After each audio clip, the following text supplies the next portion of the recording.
जय हिंद। देखिए, आपको हम बता दें कि बिहार बोर्ड का एग्ज़ाम अगर आपका 2027 में है और आप 10वां क्लास में हैं तो आपको बता दें कि हम हिस्ट्री क्लास लेके चले आए हुए हैं।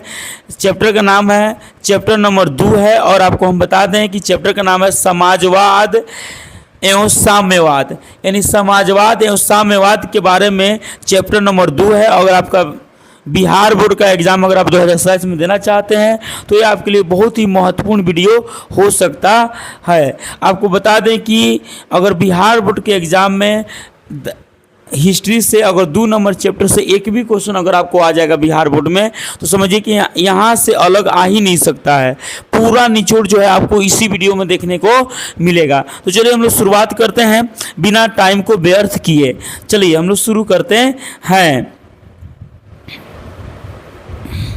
आइए, पहला पॉइंट हमने लिखा पूंजीवाद क्या है। अगर कोई व्यक्ति पूछ दे आपसे कि बाबू बताइए पूंजीवाद क्या है, तो हमने लिखा वैसी अर्थव्यवस्था जिसमें उत्पादन के साधन पर पूंजीपति का नियंत्रण होता है उसे पूंजीवाद कहते हैं।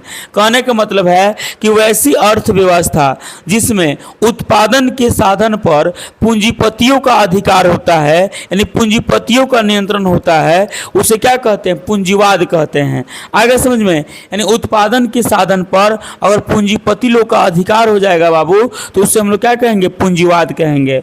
तो पूंजीवाद क्या है? तो कह सकते हैं कि वैसी अर्थव्यवस्था जिसमें उत्पादन के साधन पर पूंजीपति का नियंत्रण होता है उसे पूंजीवाद कहते हैं। यानी पूंजीवाद का मतलब, पूंजीपति का मतलब हुआ कि जिसके पास पैसा ज़्यादा हो।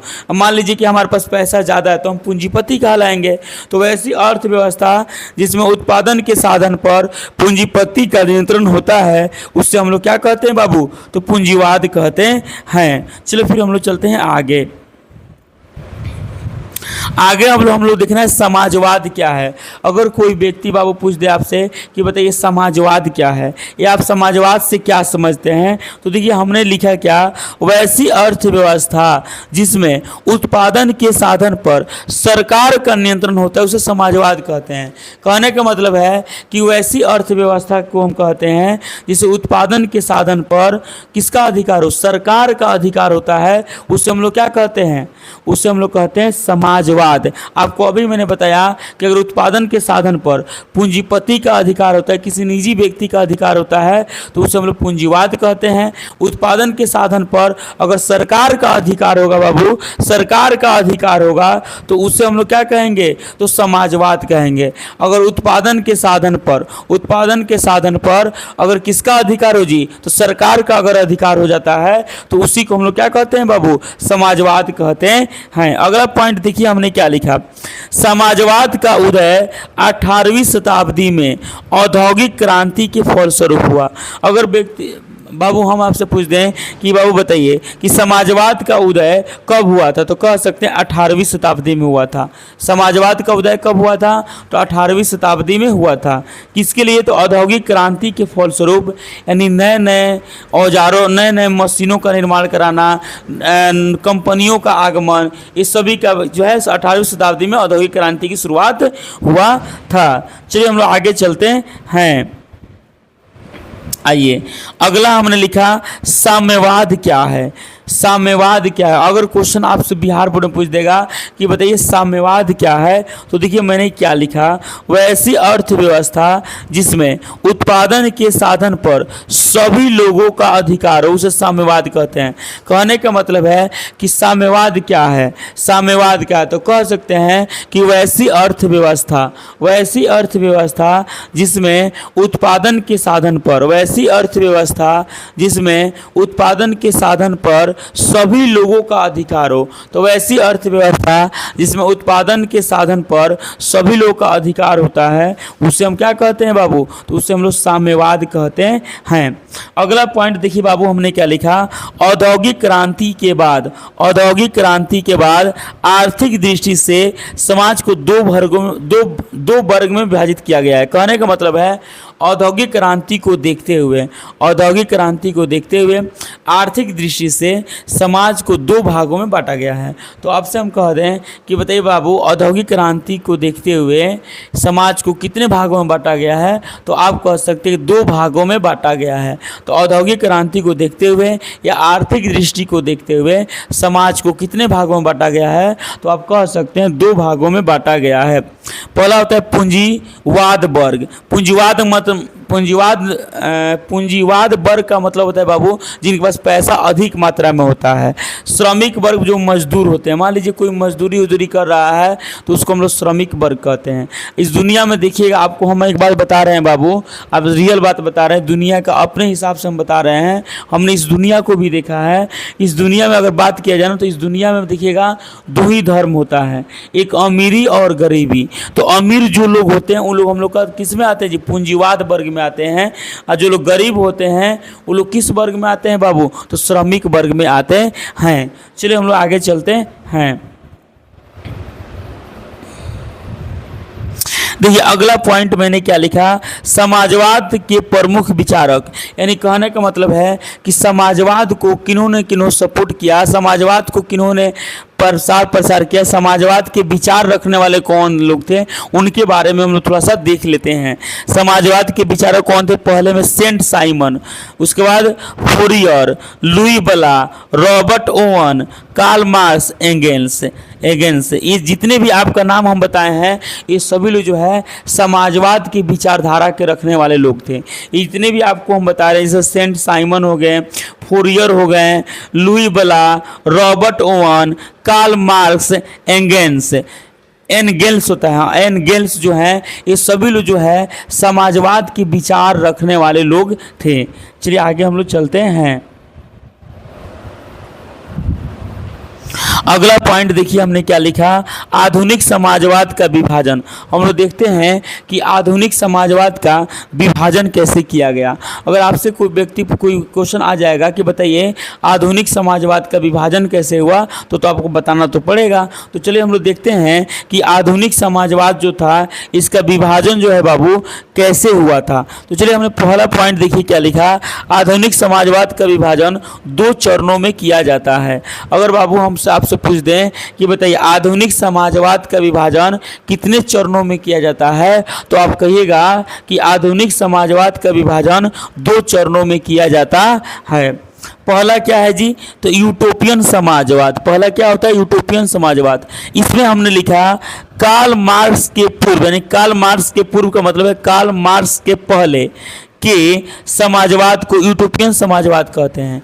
यानी देखिए कार्ल मार्क्स जो थे ना, इनके पहले के जो युग था, यानी कार्ल मार्क्स के पहले के युग को हम लोग क्या कहते हैं? यूटोपियन समाजवाद कहते हैं। यानी कहने का मतलब है कि कार्ल मार्क्स जो था इनके आने से पहले जो युग था, जो समाज था, उसे हम लोग क्या कहते हैं? यूटोपियन समाजवाद कहते हैं। दूसरा हमने पॉइंट लिखा वैज्ञानिक समाजवाद। हमने क्या लिखा? वैज्ञानिक समाजवाद। अभी क्या है? तो कार्ल मार्क्स के बाद, यानी कार्ल मार्क्स जब आ गए थे तो उसके बाद का जो समाज था वो क्या था जी? समाजवाद। जो समाज जो था ना वैज्ञानिक समाजवाद था। यानी कहने का मतलब है कि कार्ल मार्क्स के बाद का जो समाज था उसे हम लोग क्या कहते हैं, बता सकते हैं? तो वैज्ञानिक समाजवाद कहते हैं। और कार्ल मार्क्स के पहले के समाज को हम लोग क्या कहते हैं जी बाबू? तो यूटोपियन समाजवाद कहते हैं। चलिए हम लोग चलते हैं फिर आगे। आइए अगला पॉइंट देखिए मैंने बाबू क्या लिखा, कार्ल मार्क्स का जीवन परिचय। अब हम देखते हैं कि कार्ल मार्क्स जो थे इनका जीवन कैसा था, इनका जीवन के बारे में क्या हम लोग देखते हैं। चलिए सबसे पहले मैंने लिखा जन्म, यानी देखते हैं कि कार्ल मार्क्स का जन्म कैसे। जन्म में हमने लिखा कार्ल मार्क्स का जन्म 5 मई 1818 ईस्वी में जर्मनी के राइन प्रांत में ट्रेवियर यानी ट्रियर नामक नगर में एक यहूदी परिवार में हुआ था। कहने का मतलब है कि कार्ल मार्क्स का जन्म कब हुआ था, तो कह सकते हैं कि 5 मई 1818 ईस्वी को हुआ था। अगर आपसे हम कह दें कि कार्ल मार्क्स का जन्म कब हुआ था, तो आप कहिएगा कार्ल मार्क्स का जन्म जो हुआ था 5 मई 1818 ईस्वी को हुआ था। कहाँ हुआ था जी? तो जर्मनी के राइन प्रांत में, जर्मनी के राइन प्रांत में त्रिवीर को हम क्या ट्रियर भी कहते हैं, ट्रियर नामक नगर में कहाँ हुआ था, किस परिवार में हुआ था जी। अगर आपसे हम कह दें कि कार्ल मार्क्स का जन्म किस परिवार में हुआ था, तो आप कह सकते हैं कार्ल मार्क्स का जन्म जो है यहूदी परिवार में हुआ था। अगला पॉइंट देखिए हमने क्या लिखा, धर्म। अब देखते हैं कि इनका धर्म क्या था कार्ल मार्क्स का। तो कार्ल मार्क्स के परिवार ने बाद में ईसाई धर्म अपना लिया, यानी कार्ल मार्क्स जो है का परिवार जो था पहले तो यहूदी धर्म को मानता था, लेकिन बाद में किस धर्म को अपना लिया, तो बाद में उन्होंने ईसाई धर्म को अपना लिया। चलिए फिर हम लोग चलते हैं आगे। आइए हम लोग आगे चलते हैं। आइए अब यहाँ पे हमने लिखा है पिता, यानी कार्ल मार्क्स के पिता के बारे में देख लेते हैं। तो कार्ल मार्क्स यानी इनके पिता का नाम हेनरिक मार्क्स था। यानी अगर आपसे हम कह दें कि बताइए कार्ल मार्क्स जो थे इनके पिता का नाम क्या था, तो कह सकते हैं कि हेनरिक मार्क्स था, जो एक प्रसिद्ध वकील थे। यानी पेशे से क्या थे, यानी कार्ल मार्क्स जो थे इनके पिता क्या करते थे, कौन सा काम करते थे, तो आप कह सकते हैं कि कार्ल मार्क्स जो थे इनके पिता क्या करते थे, तो वकील का काम करते थे। ठीक है, कार्ल मार्क्स के पिता का नाम क्या था, तो हेनरिक मार्क्स था। आगे हमें देखते हैं शिक्षा के बारे में, यानी कार्ल मार्क्स ने शिक्षा कहाँ से प्राप्त किया, तो इन्होंने बॉन विश्वविद्यालय और बर्लिन विश्वविद्यालय 1836 से अपनी शिक्षा ग्रहण की थी। यानी कार्ल मार्क्स की अगर हम बात करते हैं तो इन्होंने बॉन विश्वविद्यालय और बर्लिन विश्वविद्यालय से 1836 ईस्वी में इन्होंने अपनी शिक्षा प्राप्त किया था। अगला मैंने पॉइंट लिखा विवाह। 1843 ईस्वी में कार्ल मार्क्स ने अपने बचपन की मित्र जेनी से विवाह कर लिया। यानी कार्ल मार्क्स की अगर हम बात करते हैं तो कार्ल मार्क्स ने विवाह जो अपना किया था 1843 ईस्वी में किया था। किससे किया था, तो जेनी से किया था। किससे किया था इन्होंने विवाह अपना, तो जेनी से किया था। और जेनी कौन थी इनकी, तो बचपन की मित्र थी। कोई दिक्कत, बचपन की मित्र थी इनकी, किसकी, कार्ल मार्क्स की।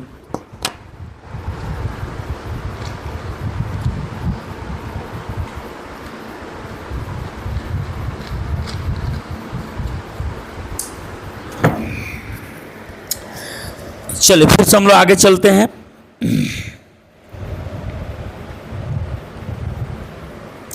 आइए अगला मैंने पॉइंट लिखा प्रमुख मित्रता एवं ऐतिहासिक कार्य।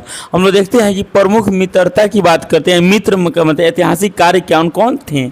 अगला मैंने पॉइंट क्या लिखा, फ्रेडरिक एंगेल्स ने से मुलाकात, यानी फ्रेडरिक एंगेल्स से मुलाकात 1844 ईस्वी में कार्ल मार्क्स की मित्रता फ्रेडरिक एंगेल्स से हुई थी। यानी कहने का मतलब है कि 1844 ईस्वी की अगर हम बात करते हैं तो कार्ल मार्क्स की मित्रता किससे हुई थी, यानी मित्र किसका बने थे वो, तो फ्रेडरिक एंगेल्स से हुई थी। अगला मैंने पॉइंट देखिए क्या लिखा, साम्यवादी घोषणा पत्र। हम लोग देखते हैं कि साम्यवादी घोषणा पत्र क्या है, तो कार्ल मार्क्स और एंगेल्स ने मिलकर 1848 ईस्वी में साम्यवादी घोषणा पत्र जारी किया, यानी घोषित किया। अगर हम कह दें कि साम्यवादी घोषणा पत्र जारी कब किया गया था, तो कहिएगा 1848 ईस्वी में साम्यवादी पत्र घोषणा जारी किया गया था।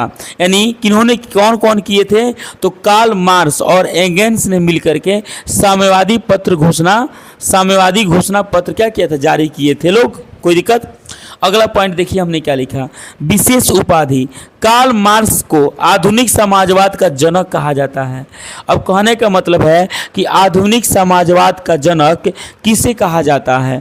अगर आपसे हम बाबू क्वेश्चन कह दें कि बताइए आधुनिक समाजवाद का जनक किसे कहा जाता है, तो आप कहिएगा आधुनिक समाजवाद का जनक जो है किसे कहा जाता है जी, तो किसे कहा जाता है, तो कार्ल मार्क्स को कहा जाता है। आइए फिर हम लोग आगे चलते हैं। आइए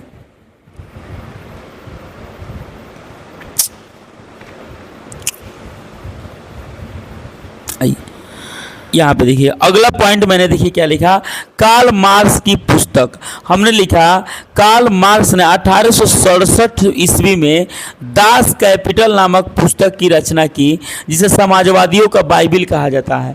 अब यहाँ क्वेश्चन देखिए कैसे करेगा, कहेगा कार्ल मार्क्स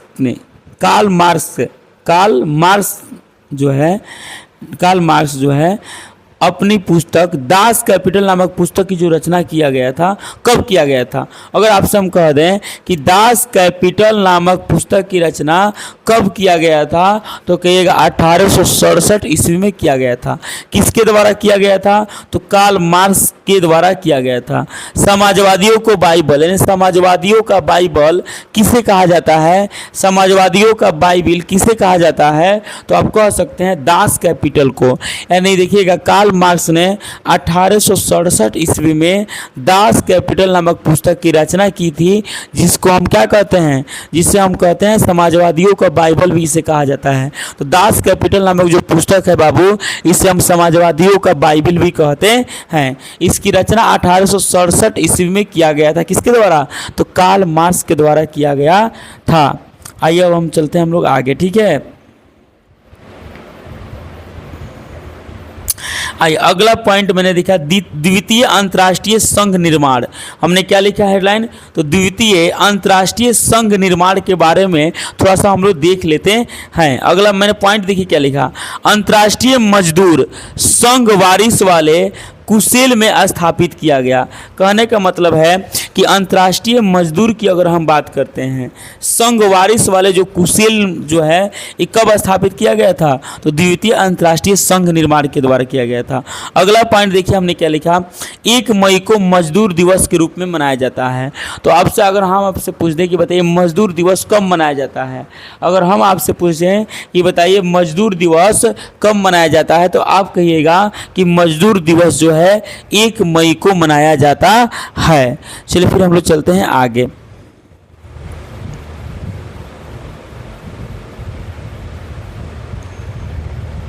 अगला पॉइंट देखिए हमने क्या लिखा, सर्वहारा वर्ग। अगला पॉइंट मैंने क्या लिखा बाबू? तो सर्वहारा वर्ग हमने लिखा। यहाँ देखिए पॉइंट क्या है भाई, हाल की समाज के ऐसो वर्ग जिसमें किसान एवं मजदूर एवं आम गरीब लोग शामिल हैं, उसे सर्वहारा वर्ग कहते हैं। यानी कहने का मतलब है कि सर्वहारा वर्ग क्या है? तो कह सकते हैं जिसमें किसान, मजदूर एवं आम गरीब लोग शामिल होते हैं, उसे सर्वहारा वर्ग कहते हैं। यानी हम इसको कह सकते हैं कि सर्वहारा वर्ग क्या है? तो कह सकते हैं जिसमें किसान, मजदूर एवं आम गरीब लोग शामिल हो जाते हैं, उसी को हम लोग कहते हैं सर्वहारा वर्ग। तो सर्वहारा वर्ग क्या है? तो कह सकते हैं कि जिसमें किसान एवं मजदूर एवं आम गरीब लोग अगर शामिल रहेंगे तो उसी को हम लोग क्या कहेंगे? तो सर्वहारा वर्ग कहेंगे। ये मत लिखिएगा, ये नहीं है, ठीक है, इस गलत लिख दिए हैं यहाँ तक, ठीक है। यहाँ से लिखिए जिसमें किसान एवं मजदूर एवं आम गरीब लोग शामिल है, उसे क्या कहते हैं जी? सर्वहारा वर्ग कहते हैं। चलिए हम लोग आगे चलते हैं। आइए अगला मैंने पॉइंट में देखिए क्या लिखा, रूसी क्रांति के निम्नलिखित कारण थे। यानी रूस में जो क्रांति हुआ था, उसके क्या क्या कारण थे? रूस में क्रांति हुआ तो क्यों क्रांति हुआ, कैसे हुआ, उसी के बारे में हम लोग देख लेते हैं। पहला मैंने पॉइंट देखिए क्या लिखा, जार की निरकुशता एवं अयोग्य शासन। जार की निरकुशता एवं अयोग्य शासक, हमने क्या लिखा आगे यहाँ देखिएगा, जार निकोलस द्वितीय के शासन काल में रूसी क्रांति हुई थी। अब आपसे हम कह दें कि बाबू बताइए कि रूसी क्रांति कब हुआ था, तो कहेगा जार निकोलस द्वितीय के शासन काल में रूसी क्रांति हुआ था। तो रूसी क्रांति कब हुआ था? तो जार निकोलस द्वितीय के शासन काल में हुआ था। अब अगला पॉइंट देखिए मैंने क्या लिखा, जार निकोलस द्वितीय देवी अधिकार में विश्वास रखते थे। कहने का मतलब है कि जार निकोलस जो द्वितीय थे देवी के अधिकार में विश्वास रखते थे। अगर आपसे हम कह दें कि देवी के अधिकार में कौन विश्वास रखते थे जी, तो जार निकोलस रखते थे। जार निकोलस द्वितीय देवी के अधिकार में ये लोग क्या करते थे? विश्वास रखते थे। उसे आम लोगों का सुख दुख की कोई चिंता नहीं थी। यानी कहने का मतलब है कि जार द्वितीय जो था ना, वो आम जो लोग है उसका क्या सुख है, क्या दुख है, कैसे जी रहा है, कैसे नहीं जी रहा है, इसे कोई मतलब नहीं था उसको। यानी कहने का मतलब यह है, और देखिएगा वह अत्यंत जड़ और अकुशल थी। नियोजन का आधार योग्यता नहीं था। कहने का मतलब है कि योग्यता के आधार पर नियोजन नहीं किया जाता था। समझिए अब यहाँ देखिए जार निकोलस द्वितीय था ना, जार निकोलस द्वितीय के शासन काल में रूसी क्रांति हुआ था। अब रूसी क्रांति जो था, जार निकोलस जो है देवी को ज़्यादा मानता था। उसको अपने पब्लिक यानी जो जनता थी वो सुख में है, दुख में है, कैसे है, आम लोगों का कोई चिंता उसको नहीं था। अगला पॉइंट देखिए हमने क्या लिखा, कृषकों की दयनीय स्थिति। अब हम लोग देखते हैं कृषकों की दयनीय स्थिति कैसी थी। तो यहाँ लिख रहे हैं रूस के किसानों के खेत बहुत छोटे छोटे थे। यानी कहने का मतलब है कि रूस में जो किसान रहते थे इन लोगों का खेत जो बाबू होता था बहुत छोटा छोटा था, ठीक है, जिन पर वे पुराने ढंग से खेती करते थे। कहने का मतलब है कि कृषकों की दयनीय स्थिति। अब देखिए क्या, रूस में जो किसान थे उन लोगों का खेत कैसा था, तो अब उन लोगों का खेत कैसा था, छोटा छोटा खेत था, ऐसे इस प्रकार से खेत था। अब क्या है कि उससे अब छोटा छोटा खेत होने के कारण जो है वो लोग पुराने ढंग से खेती करते थे, पुराने ढंग से खेती करते थे, तो उन लोग का कैसी स्थिति, दयनीय स्थिति थी। और देखिए यहाँ पे देखिएगा उनके पास पूंजी का अभाव था तथा पूंजी का अभाव था। उसके बाद ये क्या लिखे हैं जी, पूंजी का अभाव था तथा कुश के बोझ से दबे हुए थे। ऐसे में किसी के क्रांति करने के सिवाय कोई रास्ता नहीं था। कहने का मतलब यह है कि उस समय के लोग कर्ज से दबे हुए थे। उन लोगों का खेत कैसा था, छोटा छोटा था। वो लोग खेती पुराने ढंग से ही किया करते थे, ठीक है। तो जिस वजह से पूंजी मतलब पैसा का भी उस समय उन लोगों के पास क्या था, अभाव था, जिस वजह से उन लोगों का क्रांति करने के सिवा कोई दूसरा रास्ता नहीं था, ठीक है। यानी देखिएगा उस समय रूस में जब क्रांति करने का सबसे बड़ा कारण माना जाता है कृषकों की दयनीय स्थिति। यानी जो किसान लोग थे उन लोग की दयनीय स्थिति थी। एक तो छोटा छोटा खेत था, उसके बाद पूंजी का अभाव था और लोग कर्ज से डूबे हुए थे, जिस वजह से उन लोगों के क्रांति के अलावा दूसरा कोई चारा ही नहीं था, दूसरा कोई रास्ता ही नहीं था, ठीक है। चलिए फिर हम लोग चलते हैं आगे।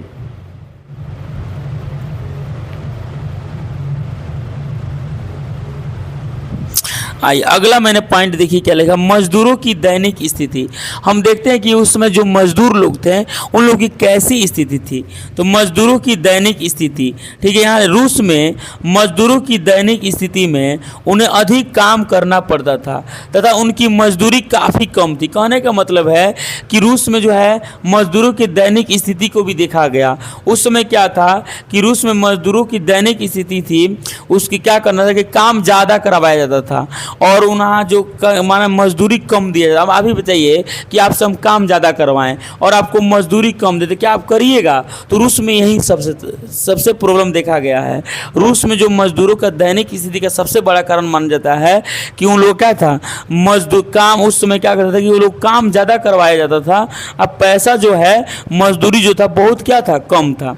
उनके साथ दुर्व्यवहार किया जाता था। मान लीजिए कि आप किसी घर काम करने गए हैं और आपको रे तो करके बात करे, बताइए आप वहाँ काम करिएगा क्या? आप भी जरा सोच बताइए। तो वही वैसा होता था। अब मान लीजिए दयनीय स्थिति का सबसे बड़ा कारण है कि वहाँ के जो मजदूर थे उन लोग से काम ज़्यादा करवाया जाता था और वहाँ मजदूरी कम दिया जाता था। और उसके बाद जो है व्यवहार भी सही ढंग से इन लोगों के साथ नहीं किया जाता था, मजदूरों के साथ। अब आप भी रे तो कोई करके बात करे, कोई आके आपको एक दो हाथ मार दे तो क्या आप काम करिएगा? तो आप काम खुद नहीं करिएगा। और इसी में हमने लिखा मजदूरों की कोई भी राजनीतिक अधिकार नहीं थी। अब मान लीजिए आप उस समय रूस में मजदूर थे तो आप लोगों को कोई राजनीतिक अधिकार नहीं था, आप वोट कुछ भी नहीं दे सकते थे, ठीक है। अपनी मांगों के समर्थन में वे हड़ताल भी नहीं कर सकते थे।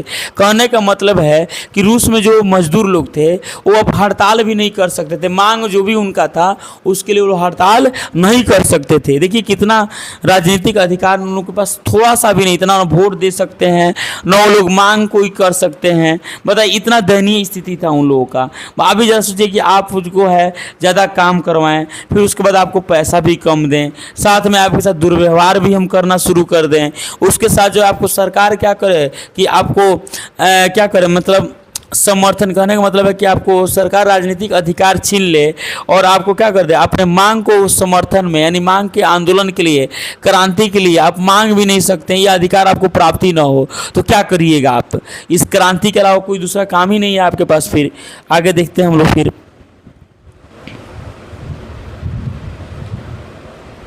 आइए अगला पॉइंट मैंने देखिए क्या लिखा है यहाँ पे, रूसी क्रांति के समय मजदूरों की स्थिति।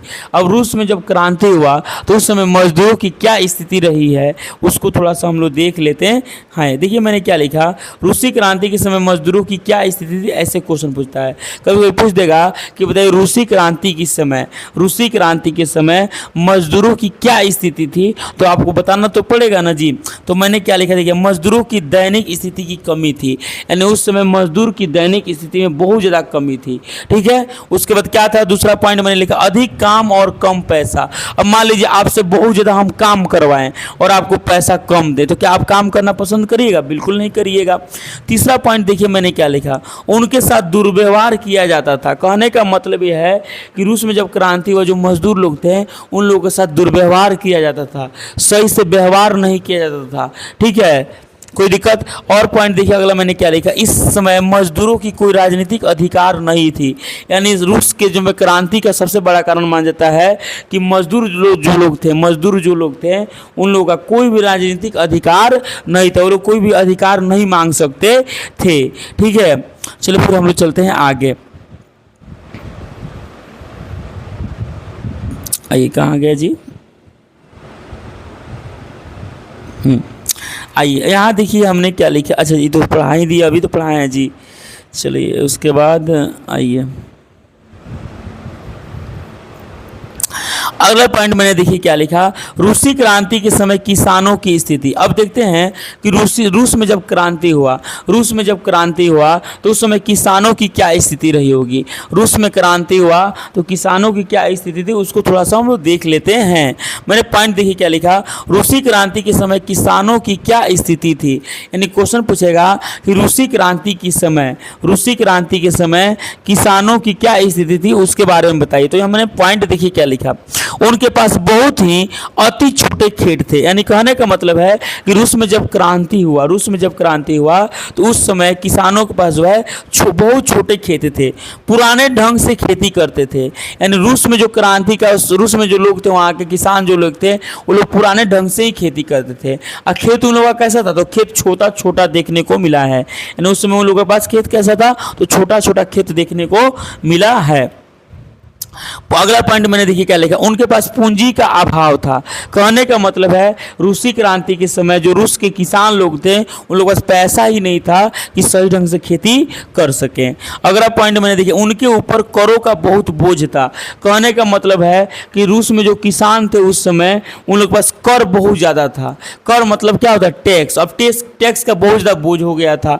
और मैंने क्या लिखा, इस समय किसानों के पास क्रांति के सिवा कोई चारा नहीं था। अब मान लीजिए इतना सब होगा, आप भी जरा सोचिए कि आपके पास छोटा छोटा खेत हो, पुराने ढंग से आप खेती कर रहे हैं, आपके पास पूंजी मतलब पैसा वैसा है नहीं, आप पर कर लादा है, टैक्स पर टैक्स लाद दिया जाए, तो क्या करिएगा, क्रांति ही करिएगा। इसके अलावा कोई आपके पास चारा ही नहीं है कि दूसरा कोई काम आप कर सकते हैं का जी। चलिए हम लोग चलते हैं फिर आगे। आइए अब हम लोग चलते हैं आगे। अगला पॉइंट देखिए मैंने क्या लिखा, औद्योगिकरण की समस्या। देखते हैं कि औद्योगिकरण की समस्या क्या है। रूसी औद्योगिकरण पश्चिमी पूंजीवादी औद्योगिकरण से भिन्न था। ठीक है, यहाँ कुछ ही क्षेत्र में महत्वपूर्ण उद्योग के विकास के लिए रूसी विदेशी पर निर्भरता बढ़ गई। विदेशी पूंजी आर्थिक शोषण को बढ़ावा दे रहे थे। यही सब समस्या क्या थी, औद्योगिकरण की समस्या थी। चलिए फिर हम लोग चलते हैं आगे। आगे चलते हैं। आइए अगला हमने हेडलाइन क्या बना, रूसीकरण नीति। हम लोग देखते हैं कि रूसीकरण नीति क्या है। अगर आपसे कोई व्यक्ति पूछेगा रूसीकरण नीति क्या है तो इसके बारे में तो जानना जरूरी है। तो मैंने पॉइंट लिखा, सोवियत रूस विभिन्न राष्ट्रीयताओं का देश था। यानी कहने का मतलब है कि सोवियत रूस यानी रूस को जो है विभिन्न राष्ट्रीयताओं का देश कहा जाता है। यानी सोवियत रूस जो है विभिन्न राष्ट्रीयताओं का देश था। यहाँ कतावा जाति के लोग रहते थे। यानी रूस में कौन जाति के लोग रहते हैं जी, तो कतावा जाति के लोग रहते हैं। इसके अतिरिक्त फिन, पोल, जर्मन, यहूदी आदि अन्य जाति के लोग भी थे। यानी कहने का मतलब है वहाँ पे सबसे अधिक जो है कतावा जाति के लोग रहते थे। लेकिन इसके अलावा और भी जाति के लोग वहाँ रहते थे, जैसे फिन हो गया, पोल हो गया, जर्मन हो गया, यहूदी हो गया, ये सभी जाति के लोग वहाँ पर भी रहते थे। यह सब भिन्न भिन्न भाषा बोलते थे। अब मान लीजिए कि अलग अलग जाति के लोग रहेंगे तो अलग अलग भाषा तो बोलबे न करेंगे बाबू, तथा इनका रहन सहन भी भिन्न था। अब मान लीजिए अलग अलग जाति के लोग रहेंगे, अलग अलग भाषा बोलेंगे तो अलग अलग रहने का तरीका भी तो होगा जी, क्या दिक्कत। अगला पॉइंट मैंने देखिए क्या लिखा, जार निकोलस ने देश के सभी लोगों पर रूसी भाषा, यानी जार निकोलस ने देश में जितने भी लोग रहते थे सब पर जो है रूसी भाषा, शिक्षा और संस्कृति लादने का प्रयास किया। यानी जार निकोलस कहता था कि देखिए रूस में जो भाषा बोला जाता है, जो शिक्षा दिया जाता है रूस का, या जो रूस की संस्कृति है वहीं आपको मानना है, वहीं लादने का प्रयास किया। इसके फलस्वरूप वहाँ हलचल मच गई।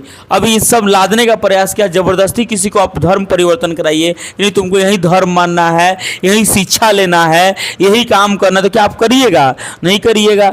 1863 ईस्वी में नीति के विरुद्ध पोलो ने विद्रोह किया, जिससे निर्दयतापूर्वक विरोध दबा दिया गया। कहने का मतलब है कि 1863 ईस्वी में इस नीति के विरुद्ध जो है पोलो ने क्या किया? विद्रोह किया था। पोलो ने क्या किया? इसके बारे में बहुत ज़्यादा विद्रोह किया, और जब विद्रोह किया गया तो इसे निर्दयतापूर्वक क्या कर दिया गया? निर्दयतापूर्वक जो है इस विरोध को दबा दिया गया। आइए आगे हम लोग चलते हैं, फिर आइए आगे चलते हैं। आइए यहाँ पे हमने लिखा प्रथम विश्व युद्ध में रूस की पराजय, यानी प्रथम विश्व युद्ध हुआ तो उसमें रूस की पराजय क्यों हुई, यानी प्रथम विश्व युद्ध के समय रूस का पराजय क्यों हुआ, इसके बारे में हम लोग देख लेते हैं। यहाँ पॉइंट मैंने क्या देखिए क्या लिखा, जार निकोलस प्रथम विश्व युद्ध में व्यस्त हो गया। यानी कहने का मतलब है कि जार निकोलस जो था ना, प्रथम विश्व युद्ध में क्या हो गया? वो व्यस्त हो गया, और जब व्यस्त हो गया तो उनकी पत्नी अरीना नहीं होगा जी, जरीना होगा। उनकी पत्नी क्या होगा? तो उनकी पत्नी का नाम क्या था? जरीना। यानी उनकी पत्नी का नाम क्या था? जरीना। ठीक है, तो यहाँ पे उनकी पत्नी का नाम गलत लिखा है, इसका जरीना होगा, जरीना लिख लीजिएगा। उनकी पत्नी जरीना और गुरु रासपुतीन सबको करने का मौका मिल गया, जिसके कारण राजतंत्र प्रतिष्ठा गिर गई। यानी कहने का मतलब है कि जार निकोलस प्रथम विश्व युद्ध में व्यस्त हो गया, तो जार निकोलस की पत्नी जरीना और गुरु रासपुतीन के बीच जो है क्या हुआ? लव हो गया। यानी दोनों अपने आपस में लव करने लगे, प्यार हो गया, और जिस वजह से जार निकोलस की जो राजतंत्र प्रतिष्ठा थी, जो राजा थे, उनकी प्रतिष्ठा क्या हो गई? गिर गई, यानी उनका इज्जत चला गया। एक देखिएगा, एक बात आपको बता दें कि एक परिवार का सबसे जो इज्जत होता है एक महिला होती है।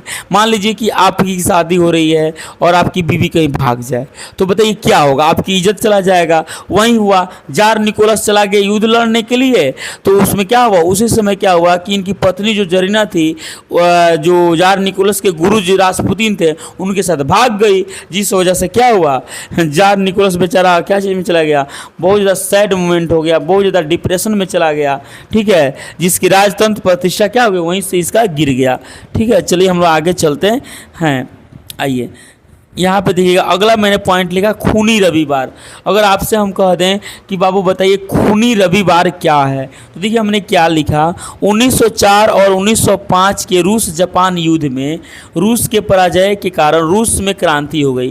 कहने का मतलब बाबू यह है कि 1904 और 1905 के रूस और जापान युद्ध में, रूस और जापान युद्ध चल रहा था कब जी? 1904 और 1905 में। अब उसमें क्या हो कि रूस का क्या हुआ? पराजय हो गया। रूस का पराजय मतलब रूस क्या हो गया? हार गया। ठीक है, जिस वजह से वहाँ पे रूसी क्रांति हो गई। जनवरी 1905 की लोगों के समूह गैपोन के नारे के साथ सड़क पर प्रदर्शन करते हुए समर पैलेस की ओर जा रहे थे। यानी कहने का मतलब है कि 1905 में वहाँ के जो लोग थे, ठीक है, बहुत सारे समूह था, गैपोन के नारे लगाते हुए सड़क प्रदर्शन कर रहे थे। और कहाँ जा रहे थे जी? तो यहाँ पे समर पैलेस की ओर जा रहे थे।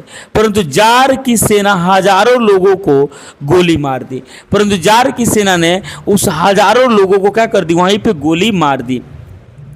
इसलिए 22 जनवरी मतलब पुराने कैलेंडर के 9 जनवरी को खूनी रविवार या लाल रविवार के नाम से जाना जाता है।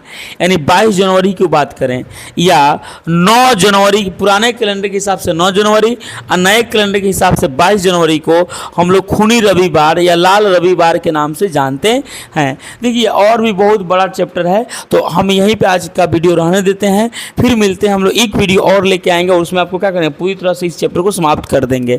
रहने देते हैं अभी इतना ही, अभी के लिए जय हिंद। फिर मिलते हैं हम लोग अगले वीडियो के साथ, ठीक है। अभी के लिए जय हिंद।